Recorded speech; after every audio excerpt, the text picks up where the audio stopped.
Senior Ranger Salvador Turner's daughter disappeared 15 years ago. On February 10th in 2024, he found her writing messages in desert sand that shouldn't even move. 7 hikers vanished that same month, all following the search patterns that Turner created to find Sarah, and all disappearing exactly where he'd searched for her. And now something is using his own rescue protocols to hunt, and it knows Turner by name. For 15 years, 3 a.m. meant the same ritual, holding Sarah's memory jar and whispering goodnight to the daughter that I'd failed to find.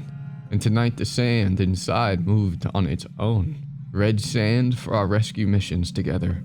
Gold for when she'd earned her Junior Ranger badge, and white for the afternoon that she vanished. The layers never moved, until tonight.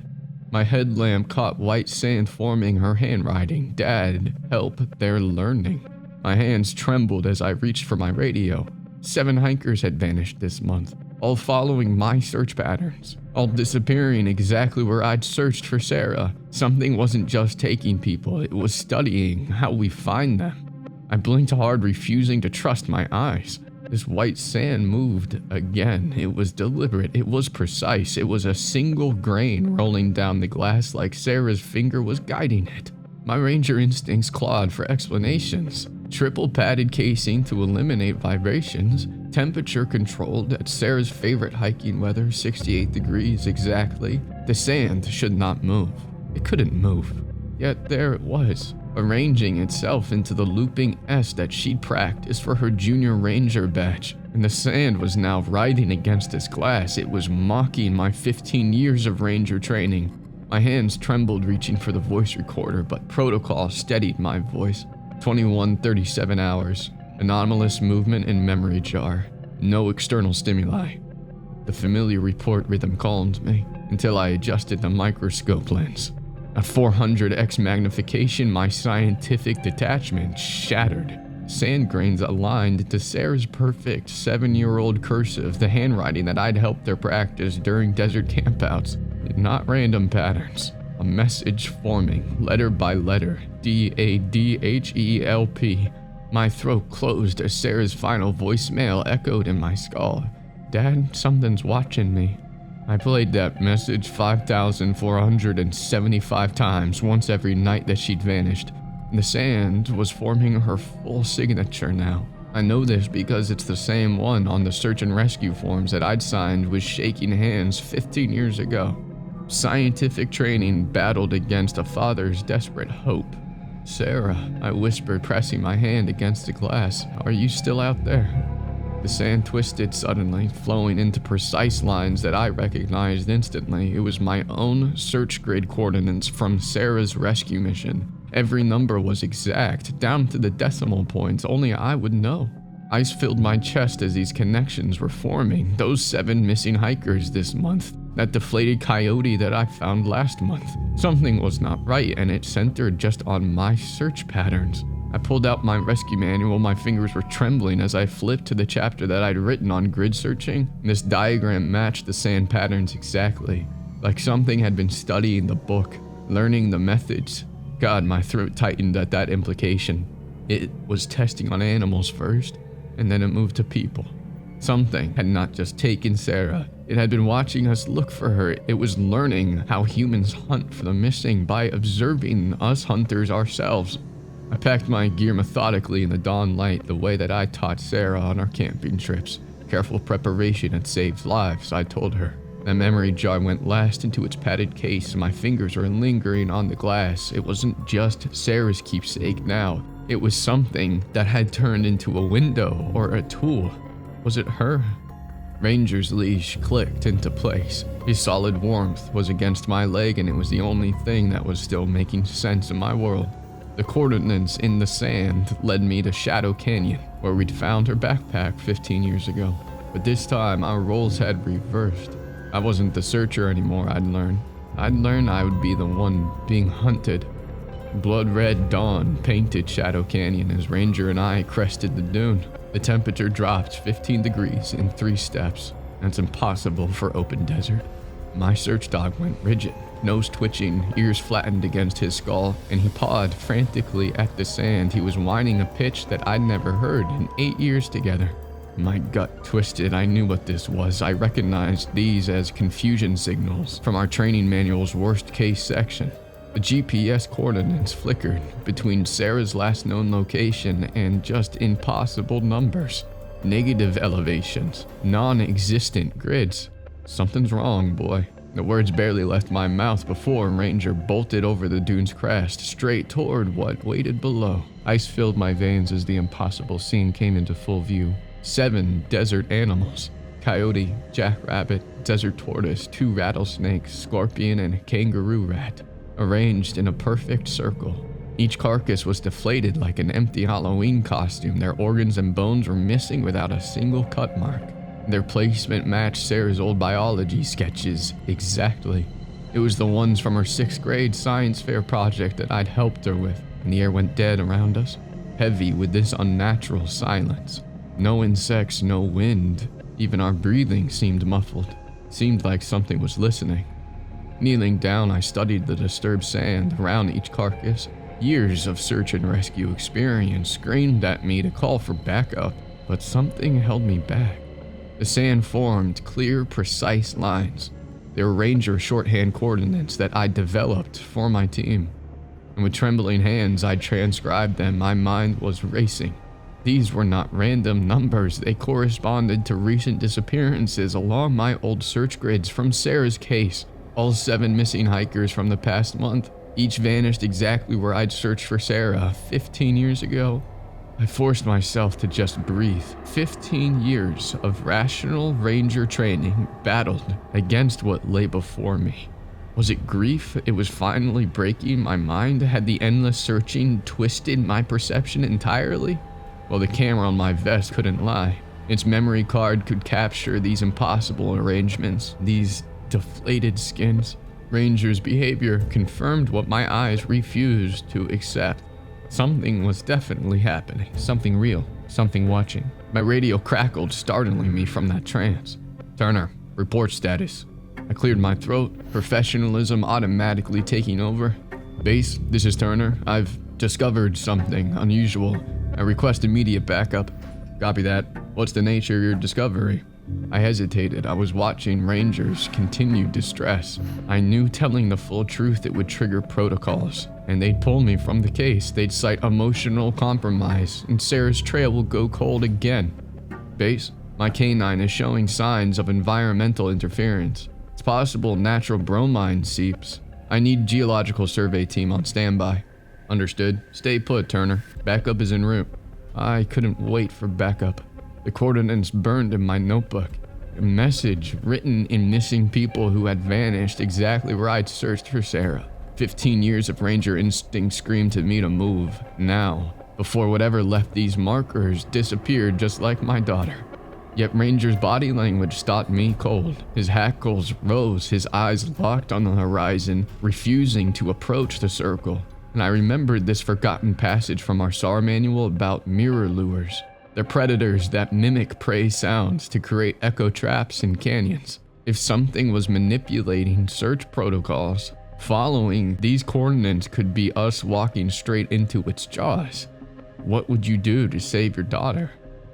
Night claimed the desert as temperature plummeted 30 degrees in minutes, another impossible shift. And I made camp at the edge of the ritual circle. I was unable to leave, but I was unwilling to sleep within its boundary.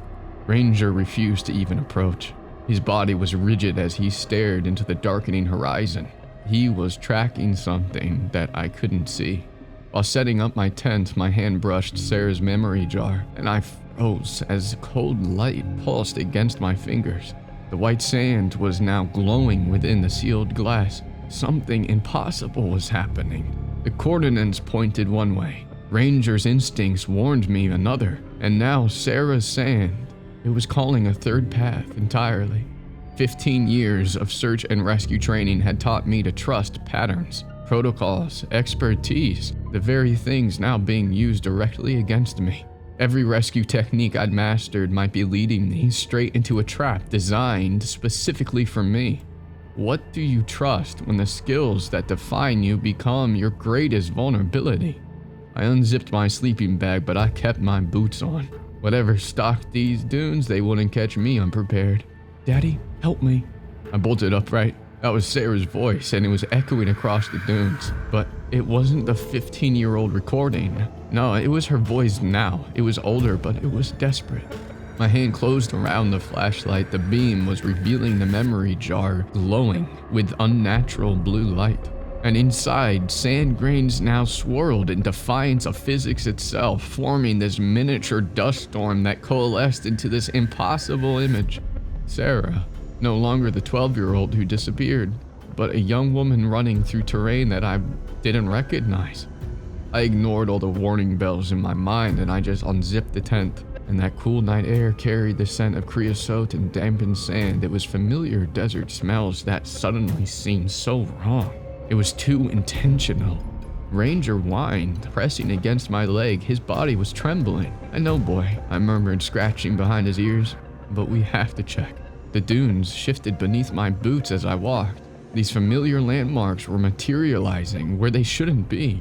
The distinctive red outcropping where I'd found that lost Boy Scout troop 3 summers ago. The wind-carved arch where Sarah had first learned to read animal tracks at age 7. But the geography, it was all wrong. It was compressed into this impossible patchwork, like someone had cut up all my memories and reassembled them in front of me. These landmarks should be miles apart, not clustered together like museum exhibits. I could not stand this silence anymore. This feeling of being watched by something using my own memories against me.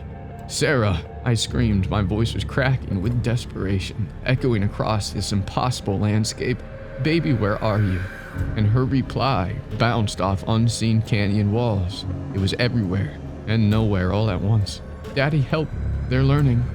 The words were fragmented. They were scattered like the landmarks before me. And all my SAR training battled against my paternal instinct as I pushed forward. And Ranger's low growl was now a constant warning at my side. The sand kept shifting under my boots as I followed Sarah's voice, each step feeling so wrong. And the dunes themselves seemed to be watching. They were waiting. My flashlight beam swept across the landscape, and it was catching something that made my blood freeze. A thin line in the sand that was too perfect to be natural. I traced the edge with my light, and I revealed another ritual circle, and this one dwarfed the first one. 15 feet across, with 7 perfect divots arranged in a familiar pattern. My search grid pattern. The pattern that I used to look for Sarah 15 years ago.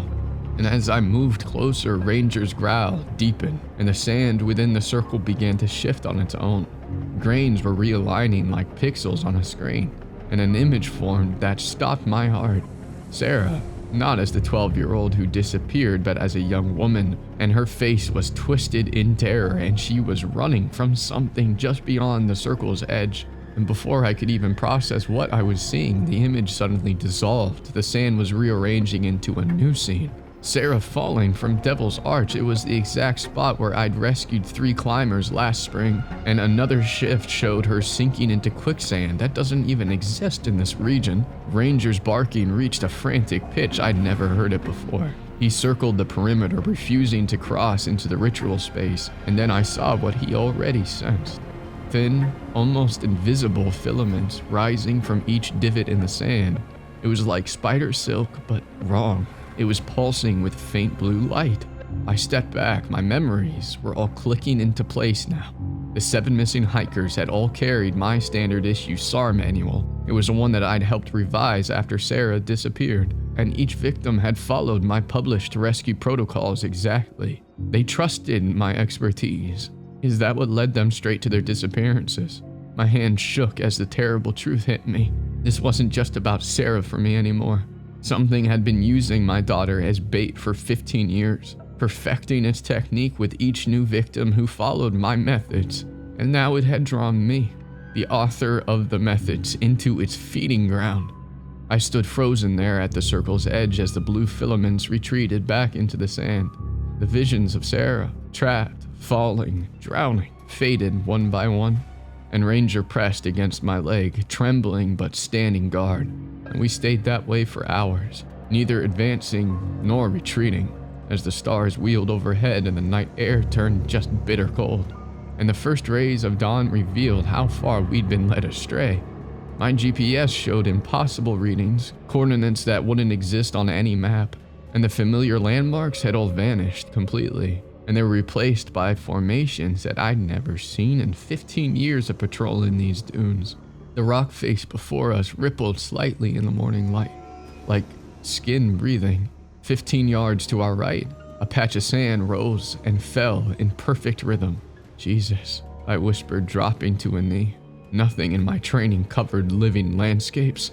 Ranger nudged my hand. His wet nose was pressing into my palm, and when I looked into his eyes, I saw fear, but also something else. It was determination. It was the same look that he gave me when we found that lost child in the flash flood last summer.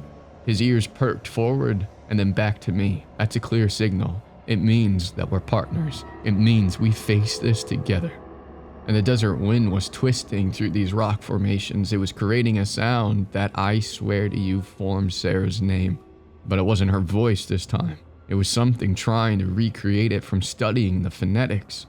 And I gripped my SAR kit. Its familiar weight was now feeling pathetically inadequate. The thermal scanner, the rescue rope, the first aid supplies, they're all useless against whatever had been hunting through my techniques for 15 years. I unclipped my SAR manual from my belt and I tossed it into the sand. No more playing by the rulebook, I told Ranger, my voice steadier than my hands. We find Sarah our way, not theirs. The desert actively fought our progress too. The dunes were liquefying and reforming to block each new path we chose. What should have been a straight line to the coordinates became this twisted labyrinth, and my ranger instinct screamed to turn back, wait for backup. But Sarah's voice was coming clearer now through the darkness. That's what pulled me forward. That's what helped me survive. The memory jar in my pack burned hot against my spine suddenly, no longer just pulsing, it was vibrating with violent energy. I couldn't help but pull it out, holding it at arm's length as the sand inside swirled now like a tornado in miniature. The white grain, Sarah's lair, pressed against the glass. It was forming this topographical map that shifted in real time. It was revealing our exact position, and what lay ahead was more ritual circles, dozens of them. They were growing larger as they approached what looked like this central point. And the sand inside the jar was showing me a pattern. I couldn't see it from ground level. Jesus, I whispered as tiny humanoid figures formed in the jar's sand, rising and falling in perfect synchronization with shapes emerging from the real dunes 30 yards ahead, sand silhouettes that momentarily took human form before dissolving back into the landscape. The jar, it was not reacting to something. It was connected to this. Or worse, was it controlling this? Ranger froze mid-step as we crested that ridge, and the wind died instantly. The temperature plummeted 20 degrees in seconds again. Sarah. The name escaped my lips before I could process what I was even seeing. 50 yards below, the desert had opened up like a wound, and a perfect circle was carved into the landscape. My hand shook as I put the jar back into my pack and I fumbled for my binoculars. I was unable to trust my naked eyes. This bone structure dominated the center. Femurs and rib cages lashed together with something glistening and wet, these deflated skins draped across the framework like grotesque curtains. They were rippling in wind that shouldn't exist in this dead air pocket, and the blue lights within pulsed in perfect synchronization with the sounds of the memory jar, which now burned so hot in my pack I could hear it searing through the fabric. And a figure stepped from the structure's entrance. No. My professional composure shattered completely. I dropped to my knees, my binoculars were still pressed to my eyes. The figure looked like Sarah, my Sarah, but 15 years older than when she disappeared. She raised her hand in greeting, and her arm bending at a strange angle, and the joints were flowing like water under skin. The jar burst from my pack on its own, hovering before me for one impossible moment before shattering. And the suspended sand grains hung in the air between us. 15 years of preserved memories now was forming a perfect miniature of the bone structure below, including the figure of Sarah. perfectly matching her movements in real time. She took another step forward and I found myself mimicking her motion. I was rising to my feet against my will. "Dad," the thing wearing Sarah's face called again. "You found me." I took one involuntary step forward before Ranger's teeth closed gently around my wrist. His growl was vibrating through my bones. In his eyes, I suddenly saw the clarity that cut through my desperate hope. That Sarah thing tilted its head until her ear touched her shoulder, the joint bending where no joint should be. "We've been waiting." Her skin rippled like disturbed sand. Her features were shifting microscopically as if it was trying to maintain their shape. "You're just the best at finding people." And behind her, the bone structure pulsed with the blue light. And through my binoculars, I could see what hung inside. 7 deflated forms stretched over frameworks, wearing the faces of the once missing hikers. Their empty eyes stared back at me, their mouths were frozen in silent screams. And I understood then. Whatever happened to Sarah, it happened to them too.